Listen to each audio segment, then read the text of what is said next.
Okay, good evening, everyone.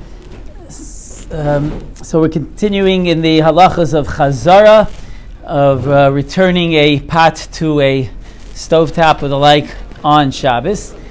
And I do want to first go back on one point that was mentioned last week, which I believe I may have, I don't think I said it perfectly accurately, in terms of the Shita of Rav Moshe Feinstein on the specific matter. We were talking about a blech, if you have a conventional blech covering a stovetop, and you only have, let's say, one or two fires on, and the other two are off. So the blech and some spots of the blech are directly over a fire and very hot. Other spots are still quite hot and could get your food to Yad Soledah's bow, but they're not directly over the fire. And then there may be areas of the blech which aren't even so hot. So we mentioned that B'Shem Rav Moshe that each area is treated differently.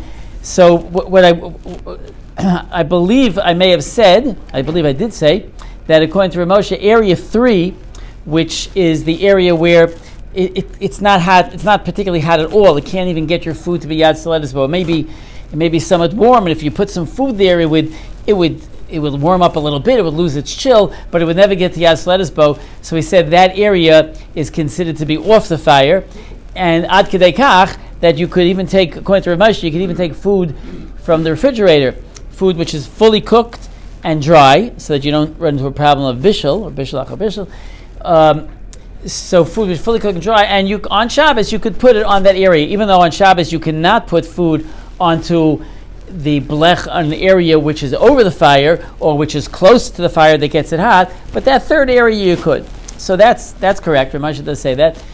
But Rav Moshe also says that if your pot started off on Shabbos by area 1 or 2, area 1 being directly over the flame, or area 2 being next to the flame where it's still very hot, if it started off on Shabbos over there, even if you moved it on Shabbos to area 3, you could move it back.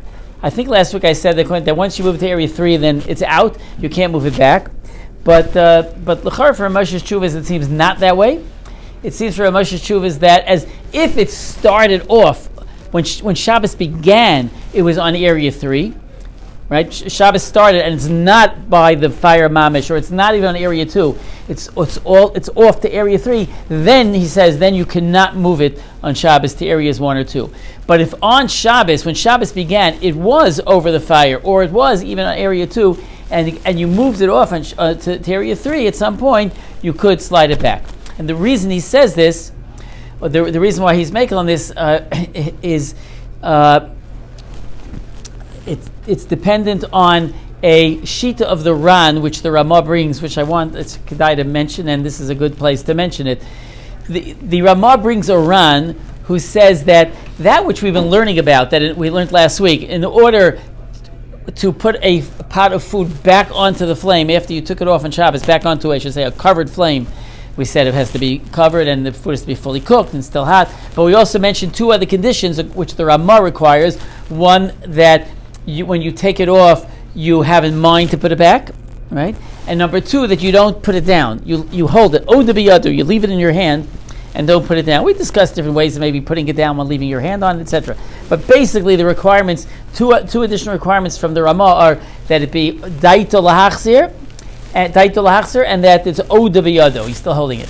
So the Ramah says that the sheet of the Ran is that those conditions only apply if you took the pot off of the flame or off of the blech before Shabbos, and now you want to put it back on once Shabbos has begun. So that, in other words, when Shabbos began, the food was off. It was sitting on your counter. It had been cooked before Shabbos, and it's still hot, it's fully cooked. It's still even hot, or hot enough to put back, but you put it down on the counter, or you didn't have in mind to put it back. That's where those conditions are going to create a problem. You can't put it back on the flame if you're missing both of those conditions. We mentioned last week from the Mishnah Berurah that b'diavad, as long as you have one of them, you could be makel. But if you're missing both of those conditions, you didn't have in mind to put it back, and you let go of it, you put it down even on a countertop or a table or a bench, you can't put it back. So the Ran holds that's only if you took it off before Shabbos and want to put it back on Shabbos. But once Shabbos began, if the food was on the blech, and now you want to take it off and put it back, according to the Ran, you could do so even if you didn't have in mind, says the Mishnah Berurah, and even if you put it down. These conditions don't apply. These conditions only apply if you, as I said, you took it off before Shabbos and putting it back on Shabbos. So the Ramah said, now this is a chiddush, right? Last week we were discussing the standard case of a person taking it off the flame or off the blech on Shabbos, right? And he wants to put it back on Shabbos. So we said you have to meet all these conditions. And that is the shita that we try to comply with. I'm not retracting that. But I'm just saying the Ramah does bring down a shita of the Ran that's not true. Once Shabbos began, as long as the pot was on the blech when Shabbos began, you don't have to worry about those two conditions. You could take it off and put it back even if you didn't have in mind, and even if you let go, etc. And the Ramah says the Iker Hadin is like the Ran. Iker Hadin, that's really what we hold. Or at least he says v'chein noagin lahakel. The minig is to be maker like the shita, but tov lahachmer. The Ramah says tov lahachmer. But by the way, this is also why the Mishnah Berurah was makel. I mentioned last week. I just said it again now. That b'diavad, as long as you have one of the two conditions, it's okay. But according to the Ran, you don't need either condition. When again, if you took it off on Shabbos, right, which is the case, that's the normal case. You took it off on Shabbos, like Friday night, and you want to put it back. So according to the Ran, you don't need either of those two conditions. So the Mishnah Berurah says b'diavad, as long as if you have one of them, you can be makel. But that's also why Rav Moshe is makel b'tzira of the sheet of the Ran. Rav Moshe says if on Shabbos you moved it off to area 3, which is really considered off the fire from Rav Moshe's perspective, but it's close enough to the fire that b'tzira of the sheet of the Ran, who says that doesn't make a difference what you do with it. According to the Ran, even if you put it on the floor, you could put it back on. So Rav Moshe is makel. Whereas if you did that before Shabbos began, you moved it to area 3, and when Shabbos began, the cholent was sitting on area 3, and now you want to move it back to the fire. That already you don't have, of course, you don't have the Ran to support you, and then Rav Moshe says you can't do it. Okay? Yes. Area 3 you call the cold place, right? The last, which is just barely warm. Below the Ram, you could move it back to the fire, even before Shabbos. Once again? If it's Shabbos and it's area 3, you can't put it on the... So I'm saying if when Shabbos started, it was by 1 or 2. But if when Shabbos started, it was by 1 or 2, and you moved it off, you could move it back. If when Shabbos started, it was already on 3, then you said it's like it's on the counter. It's like it's off the blech altogether. That's Rav Moshe shita. Okay. So now what I... According to other shitas who help out you, is still considered Ram. In that case, Ram Holy can still move back.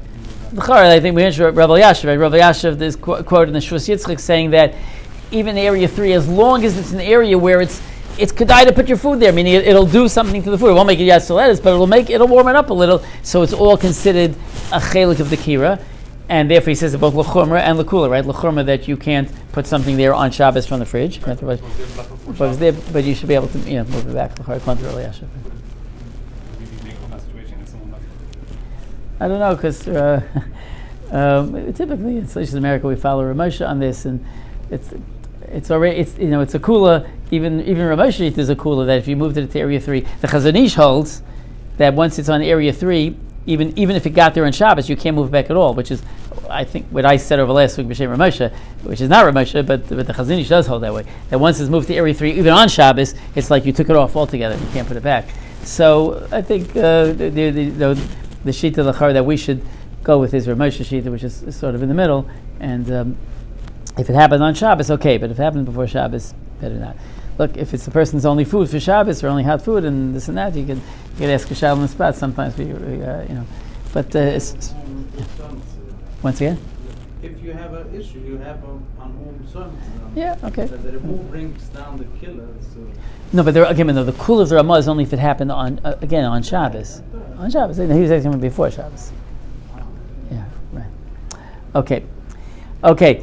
Now, there's a shaila in the poskim, and this is something that happens. I think we might have referenced it the other time, but I don't think we discussed the details. This happens frequently, variations of this, and that is that somebody took the pot off the fire, off the blech, mistakenly, meaning he thought it was a different pot. He thought it was the Friday night soup, and he takes it off without intending to put it down, to put it back, because he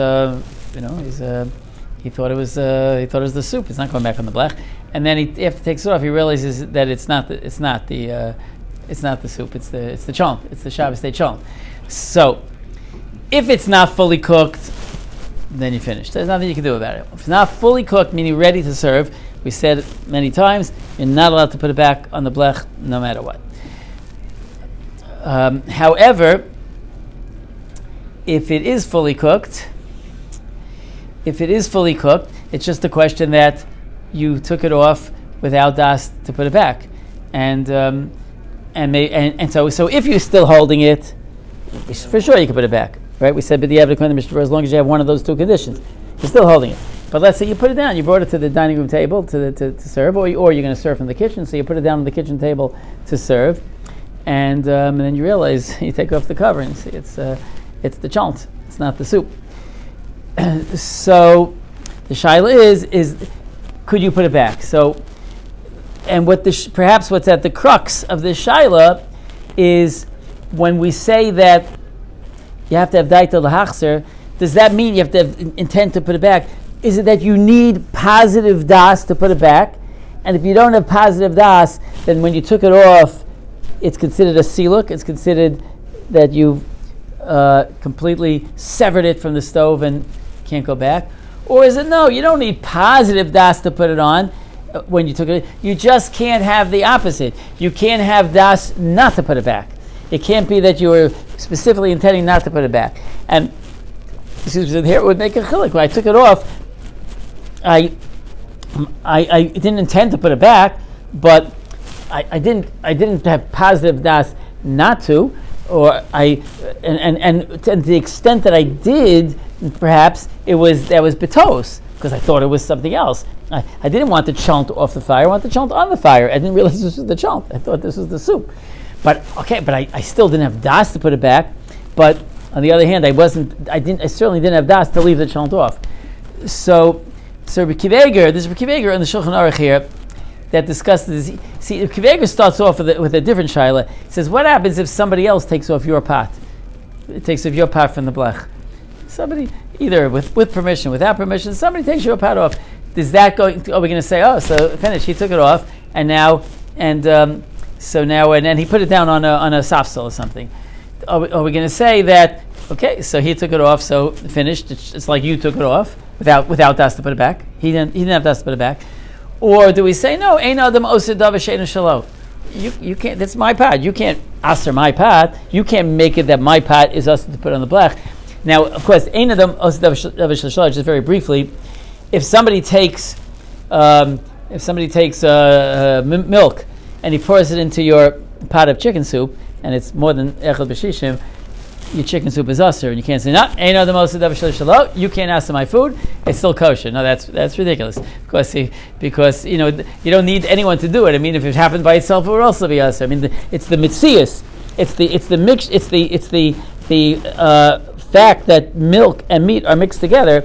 That's usher. It makes a difference who did it or what did it. Which case? Makdish. Yeah, well, that doesn't work, right? Ain't the Makdish davar she'eino shelo or she'eino b'shuso, right? Yeah, that's exeris hakassav. That has to be ma'beis shelo and b'shuso avkol shelo. There, it's not typhus, but right. So there, by buses for muksa, there it says taka that a person cannot make it a buses because he doesn't have the koach.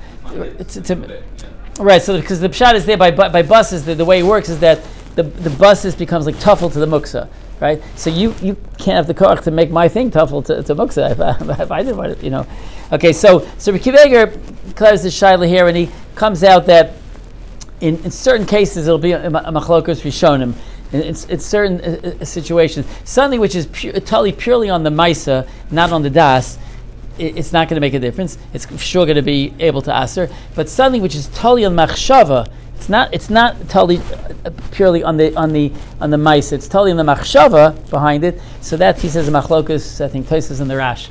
So within that Rabbi Akiva Eiger, he's working with the yesod that by taking the pot off the blech, it requires das not to put it back on. It requires a das not to put it back on, and therefore the shaila is, I didn't have das not to put it back on. He did. Reuben did. Reuben took my pot off and he got das not to put it back on. Maybe he did it, whatever reason he did it. So there, I think, if I recall, Rabbi Kiva says it'll be totally on the machlokas, Tosfos and the Rash, whether you can put it back on. But if I took it off myself, right, but by mistake, I took it by mistake, and I didn't have das not to put it back on. I did not have das not to. Nobody did. In Rabbi Kiva's case, Reuven did. Reuven had das not to put. Reuven took my pot off with das not to put it back on. But here, I took off my pot. I didn't have das not to put it back on. I just didn't realize what I was doing, and so I didn't have positive das to put it back on. So, yeah. You could say the same thing. That Reuven, because it's not his spot, he's not allowed to put it back. Even he thinks he's going to put it back because it's not his. In the first place, he's not allowed to take it off because it's not. Right. Okay. So you mean it shouldn't affect. It shouldn't. He can't put it back. Even he would think to put it back. Oh, why? Because it's not his. Why? Well. He's not on the mind. But if he, I'd rather. I mean, if he's saying. You can't work. Yeah, if he had no right to take it off, he had no rishus, no bailus on it to take it off. So I'm not going to say once he did take it off, now for sure he can't go back. That his das to put it back on, adrab, because if we rechenzach with his das of taking it off, so then we have to also his das to put it back on is also going to work. What? Zachen? He wants a hemshich in the shia. I'm not sure if that Zachan works. I mean, Zachan only works if I could do it. I didn't even know if the Shalom I could do it. No, I'm assuming that you can do it. I see.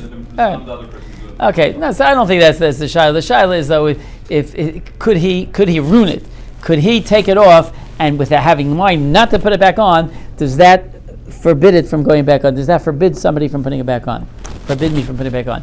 Which, such as Rabbi Kiva says, that would be totally the machlokas we've shown.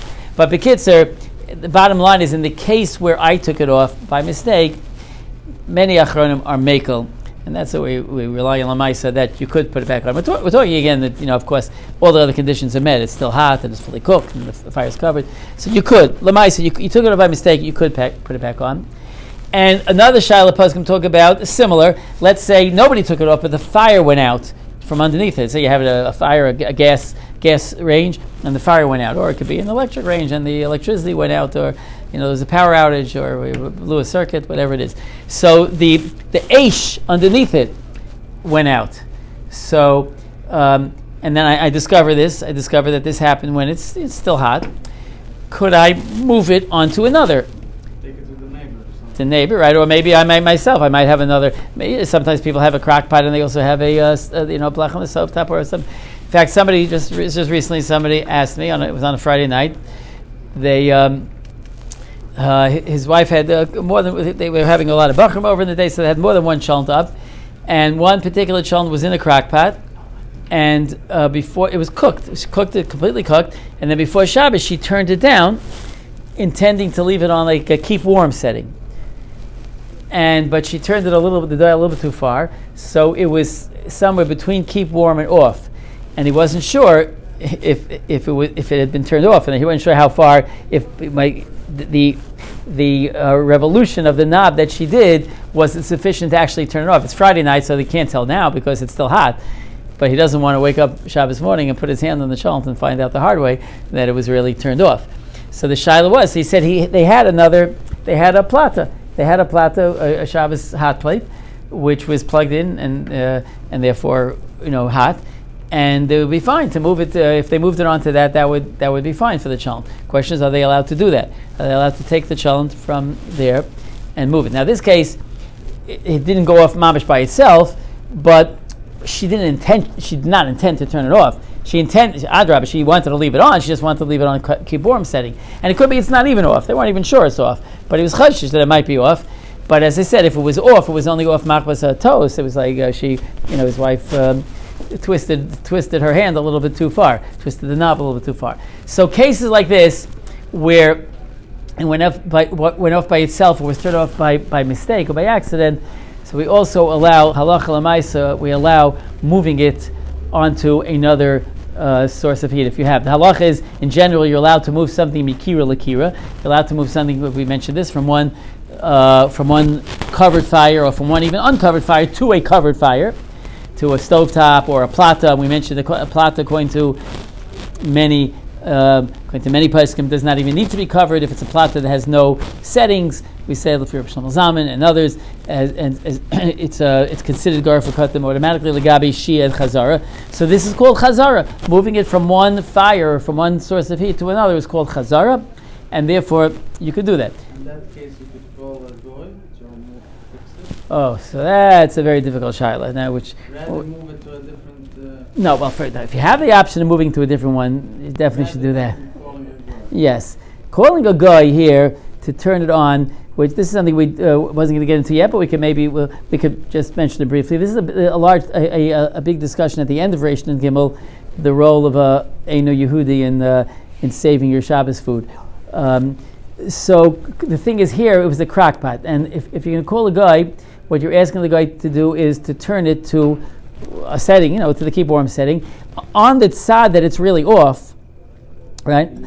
So his mamish doing it is a deraisa, something that for the yid would be a deraisa, right? It's not just a shaila of chazara, and the food's still hot. That's not a problem. But the problem is he's turned. Electricity is not deraisa. Electricity, according to many poskim, let's say without the chazonish, agrees not deraisa, but electricity that turns on a cooking device is when there's coils, even though you don't see them, but there are coils in the crock pot that heat up the food. That is the raisa. Well, electricity is not the raisa. Is like stam a motor. You want to turn on an electric fan, or you want to do an air conditioner, even, or an electric clock. All these things. Full electric is the rabbanon. What is? I'm sorry. Electricity is the rabbanon. Electricity itself is the rabbanon, but not if it lights up a fire. Not if it causes an aish. Something has din aish. If you're mechami mateches to the point that it gets hot, it gets red, rather, that's bishul. That's bishul derais. Bishul or havara. That's ayin at the beginning of Mishnah and the different achronim is a bishul or havara. Either both. But that's so that's for sure deraisa. So it's not make a mistake. Having a guy turn on a crock pot is a deraisa. Having a guy is, like I said, turn on an electric fan or an air conditioner, according to many poskim, is not deraisa. That's the machlokes poskim. The Chazon say it's bona, others say it's not deraisa. But turning on a crock pot or something, that is deraisa. That is deraisa.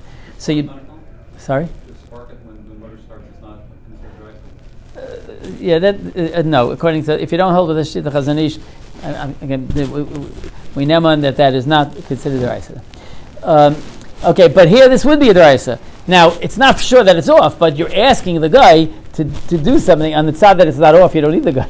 You need the guy because you're chayshish that it's off. You're asking him to do something which a malacha which is a deraisa. If it's anything, it's a deraisa. If it's happening, it's a deraisa. So that would not be advisable. It would if they had no option, then we could declare is there makom to be making on that. But let's leave that for a different discussion at a different time. The problem was that the guy was turning on the fire. The problem was that it was bishul. No, not bishul. No, it was no problem bishul. It was fully cooked and it was still hot. The problem is that the guy would be turning on the coil, turning on the electric coil, and turning the crock pot from off to on. That is the raisa, even if there's no food in it. Okay. So I said in these cases we are making, and we do allow moving it to a different flame. Or like I said, if you're putting it back in the case if you took it off without specific das. Okay, there's a lot of rate about that. But if you want to look into it, there's a shtickle in the Avi Ezri from Rav Shach, from the Racha, who he's matzmi on Rav Kiveger. That Rav Kiveger assumes as a pashtus that you don't have to have positive das to put it on. You just can't have das not to be on. Shach takes looks at it like totally from the other. It's a short piece. He just like totally matmir v'kiveger mehechi teisi that's the Havana here. It's assuming that stam removal is not possible to shia, right? Like it's not much like you're pointing to this person who we are in the relationship that you need to have kavanah to return it. Well, I'm not sure why you say that's good for the nidan. Do you have to have kavanah to return it, or do you have to just not have kavanah to not return it? Same way the normal mimic of the feel is that you have to have das to return That's because when a person usually either thinks one way or the other. So when you go to take it off, so we don't say, okay, close your mind and just take it off without thinking. We say, take it off with the das to put it back, but that doesn't mean because you need the das. It could be just because we don't want it to be that you don't have das. Those are the two normal situations. You took it off, planning on putting it back on, and not planning on putting it back on. You don't normally do something you don't know what you're doing. You just take it off by like a robot, and now, should I put this back on? Oh, that's a good child. I don't know. What do you think? Should I put it back on? Usually, you either take it off, planning on putting it back on, and not planning on putting it back on. So that's what we talk about. Have das to put it back on. But Kiveg is saying that's not the nakuda. It's not the nakuda that you have to das. Is that you can't take it off with the intention of leaving it on. That's okay. So. Fine. So, okay. Now another thing which is very important. I don't think I discussed this here at all. That was very pertinent here. I did discuss. This was the topic I spoke about the very first year we had Shabbos morning before davening and Shabbos Bereshis. This was the topic, and that is what if you want to add water to your chalent? Let's say you find that your chalent is a little bit. It seems like it's drying out. It's either you left it on too high or you put into not enough water, whatever it is. But the chalent seems to be drying out, and you want to add water to the chalent so that it's not ready to serve yet. So you want to add water so that it'll be ready to eat properly when you're ready to serve it. Can you add water, and if so, what are the conditions? Now, clearly, you can't just go over to the tap and fill up a cup of water and pour it into your chalent pot. Right? That kuli amalot figure, right? If you did that, you'd be over many things. First of all, bishul. That's bishul. You take a cup of water from the tap and pour it into the chalent pot, which whether it's in a crock pot or whether it's on anything, and that water gets the yad bow. That's mamish nissa deraisa l'kuli amal. So obviously you can't do that. Another reason you can't do that is that maybe a lesser reason, but it's also that would be called nesina lechatchila. You took water which was not on the blech, or not on a fire, and you put it onto a fire on Shabbos. Maybe a covered fire, but onto a fire. Whether in the crock pot, whether on the blech, you put it onto a... So you did what's called nesina lechatchila. Nesina lechatchila you're not allowed to do. The topic we're learning about is chazara. Chazara means something that was already on the fire. You take it off and put it back.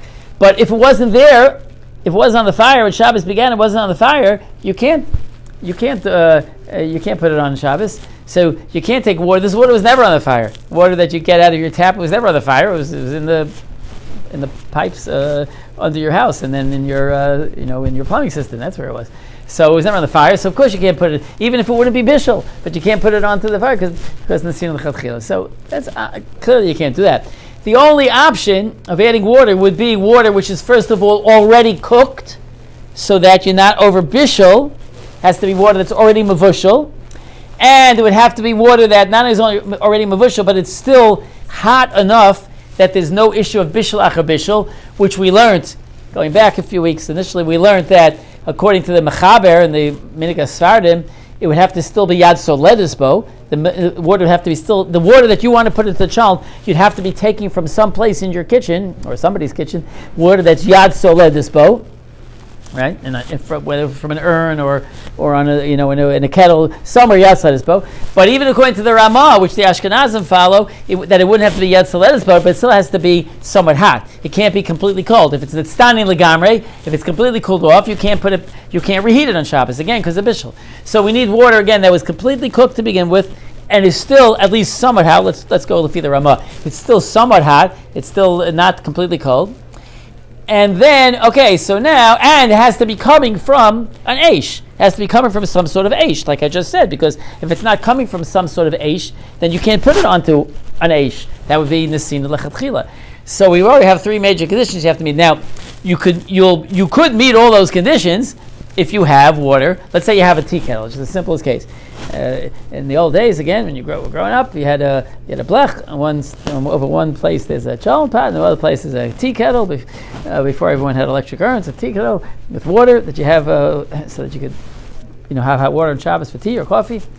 And that water, let's just assume, for the moment, to make it simple, that water was boiled before Shabbos. Right? Boiled is for sure. Mavishto called sarko with water. That's for sure. And and it's still hot. It's on the fire. So you have all three conditions. It was completely cooked. It's still hot, and it's on the fire. So that water could go into your cholent pot, right? Now, well, a few more conditions had to get it in, but at least so far we've isolated some water that could be used for this purpose. Now, just want to focus in. I said if you boiled it before Shabbos, it's for sure okay. Let's say you didn't boil it. Let's say it's taka coming from an electric urn. Electric urn is also considered al ha'esh, but it's a mavushal called sarko. Well, let's say your electric urn doesn't boil it mamish, but it gets it nice and hot. So there are two other sheets. There are three sheets in what's called mavushal called sarko by water. Some say it has to be boiled.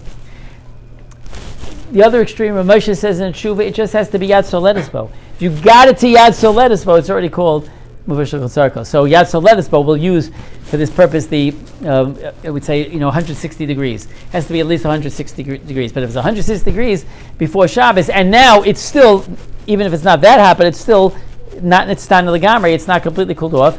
So that, according to Moshe, that water would also be good. And the middle sheet is it has to be considered completely cooked by water. It has to be around 190, not boiled mamish, but more than yad soletis. It has to be like 190, which is the temperature that often they heat up water to before you make a cup of coffee or tea or something. So, okay, so let's say whatever it is, your urn gets the water nice and hot, just to be safe. Let's work with 190. It gets that hot, and it's still hot, and it's still al ha'esh because it's still in the urn, electric urn or conventional urn. So fine. So you have water that you could use. So you want to pour it into your cholent pot. So by pouring it into cholent pot, basically what you're doing is moving from one kira to another, right? We said it's mutter lahavir mikira lakira. You're allowed to move food from one kira, from one stovetop, from one cooking device to another on Shabbos, even if the second one is hotter than the first. So that's fine. That's perfectly fine. The only thing is, we did mention last week that we mentioned this last week, that on Shabbos you're not allowed to take food out of a pot while it's still on the flame, right? We said that? You're not allowed to, we said you're for sure not allowed to stir, even if it's mavushal called sarko, even if your child is mavushal called sarko, you're definitely not allowed to stir it while it's over the flame, even if it's on a blech, but it's over the flame, you can't stir it. If it's on area number 1, for sure you can't stir it. And we even said that you're not supposed to take with a spoon either. You're not supposed to take food out of a cholent pot on Shabbos straight from the fire. You're supposed to take it off the fire. So hu adin lechatchila, you're not supposed to pour water in while it's on the flame, because pouring water in also moves it around, moves the food around. Or some explain because it's the derech that when you pour water in, what do you do then? You stir it, right? Because you want the water to integrate properly, especially if your cholent's starting to burn. You want the water to integrate. So you pour the water in and you stir it. So if you're going to pour water in, you might, while it's still on the flame, you might stir it on the flame. Not allowed to stir it on the flame. So therefore, the Pasuk is going to say, lechatchila, you have to lift it off the flame before you add the water. Now remember, we're talking about it's fully cooked, your child, right? Too cooked maybe, but it's definitely fully cooked. So the best thing would be get one person to lift the pot up, aldas to put it back, and not to put it down anywhere, right? Hold it, hold the pot in his hands, and then the other person carefully pour the water into the cholent pot. Right? So far so good. So again, the water, which was completely cooked, still hot, came from a fire, and you're pouring into a cholent pot, which you've removed from the fire temporarily to add the water, and then you'll place it back on the fire. You said before the third problem was that it's not Nesina? Nesina l'chatchila? Right, so that means the water. If the water is not coming from a flame or from a cooking device, if the water is coming from even if it's hot water, but it's coming from a tap or something, if it was never cooked, if it was never al ha'esh, when Shabbos starts al ha'esh, then you're not allowed to put it on Shabbos. If it was water now, was al ha'esh, then it cooled down, but it's still somewhat hot. That wouldn't be a problem. As long as it was taken off the eish, al das to put it back. Right. As long as you could do.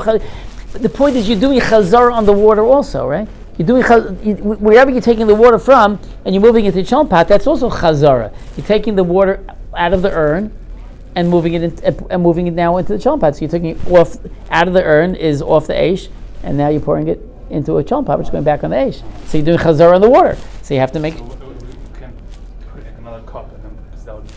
Wait a second. You just made an assumption. That would be off the. Okay, well, so we'll get to it in like a minute. But 1 second. Okay, but Sofa was saying we just added the condition that you take the cholent pot off the flame when you do it and have someone help you and pour the water in. Right? Okay. The question is though, do you have to pour it directly from the urn, or could you pour it into, let's say, another keli, and from that keli pour it into the cholent pot? Does it have to go direct, or could it go via another keli? It has to go direct, so you're putting another keli there. The funnels from the keli is starting ready to cool it off. Okay, but so if you're follow the Sfard, you follow the Mechaber, then you're right. Then you're 100% right. Then you're right. It's a klisheni, and you can't pour it back into Kli Rishon. Beautiful, 100%. But according to the Ashkenaz, according to the Ramah, that's not a problem. According to the Ramah, just has to be alone with Stein Legamri. It could be ganz, lost a lot of heat. It could be a klisheni. It's just you're allowed to reheat water from a klisheni according to the Ramah. You could pour from a klisheni back into a Kli Rishon. Let's say off the fire, right? Stam, you pour from you take your hot kettle off the fire, and you're not putting it back for whatever reason. And you pour some water into a klisheni. Could you pour that back into the kettle? According to the Ramah, you could, as long as it's not in the Legamri. Doesn't make a difference that the fun has started to cool it down. According to the Mechaber, you're right, because Mechaber, once it's considered not Yotzeledis, but or it's considered klisheni, it's called sonain, it's called cold, it can't go back into a Kli Rishon. And there's a Bir Halacha that says this in Shin Yud Ches. I'm just pointing out but that Bir Halacha is going lefi the shita of the Mechaber, as the post can point out. Shin Yud Ches, I think on Sif Dalid, and the Bir Halacha says that Bir Halacha Libra Maschel Im Nitztanein. He says Mhurak El Klisheni. If it's still even it's Yatzledisbo, there's a problem of Bishul, but that's only lefi the Mechaber. Lefi the Ramah, it's not true.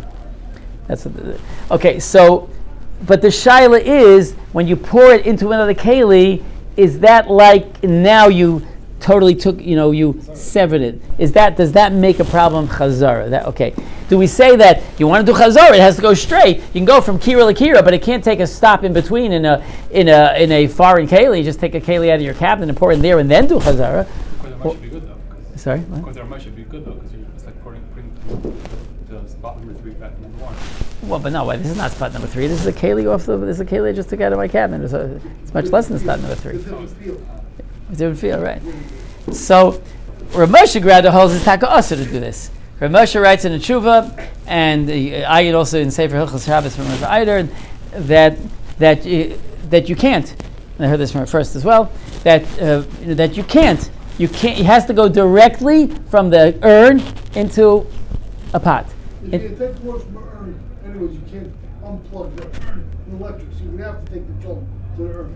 No, but no. The question is, can I take another can? Can I take a styrofoam cup and pour it there, and then I'm not unplugging the urn. I'm wondering, can I take a styrofoam cup and pour the water into that, and then pour the styrofoam cup water into the cholent?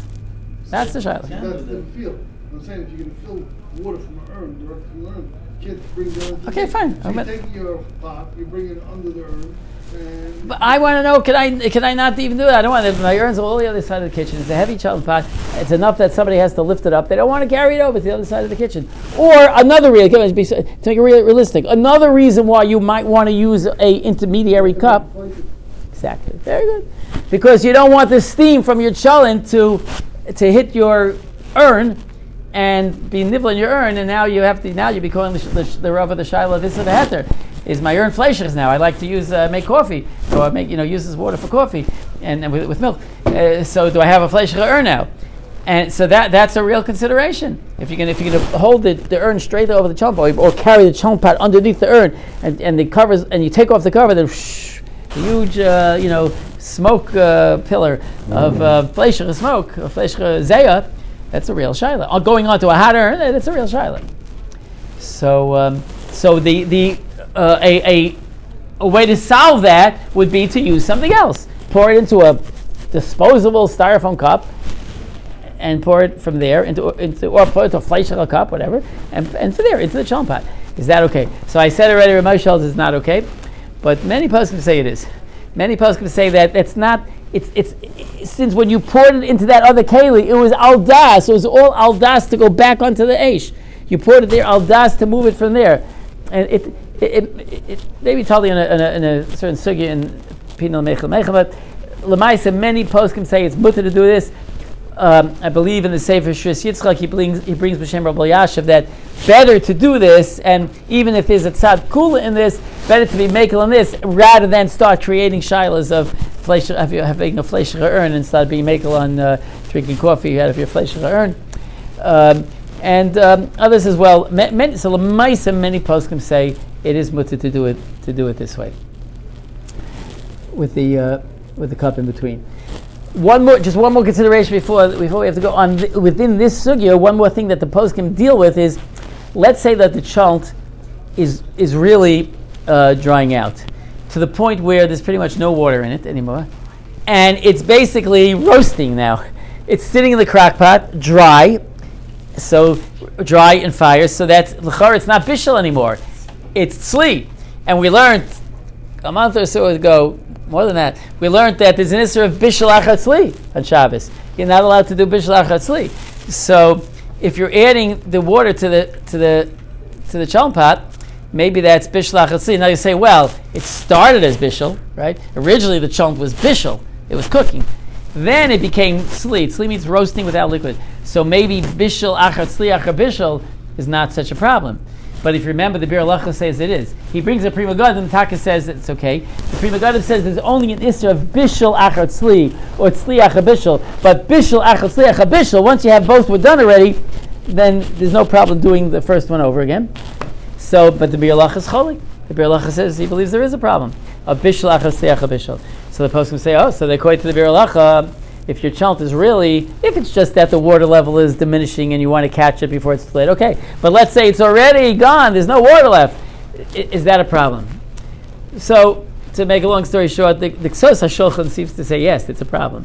But again, many of the poskim, you look, there's many, I don't have the list of names here, but many of the contemporary poskim discuss this, and Kimat, all of them say that it's not a problem. We look at it just like as a hemshich of the bishul rishon. We don't view this as being a naya ma'aseh bishul achar tzli. We don't look at the fact that it was cooking without water as being tzli. It was a hemshich of the original bishul, and this is just considered this is not considered bishul achar tzli achar bishul. And so the bottom line is, the poskim by and large do permit adding water as long as, again, the water you're taking from a source of heat like an urn, and it was mavushal gami before Shabbos and it's still hot, and you pour it the fear of directly into the chal pot, according to others even through a klisheni into the chal pot, but then l'chatchila, as I said, you lift the chal pot first and then put it back. If it's impossible to lift the chal pot, there are even mekila. Rosh Shlomo Zalman says it would be mutter to pour it directly in slowly. Just pour it slowly so it doesn't do a lot of agitating of the chal. Okay, we'll hold it here, and B'Hashem continue next time.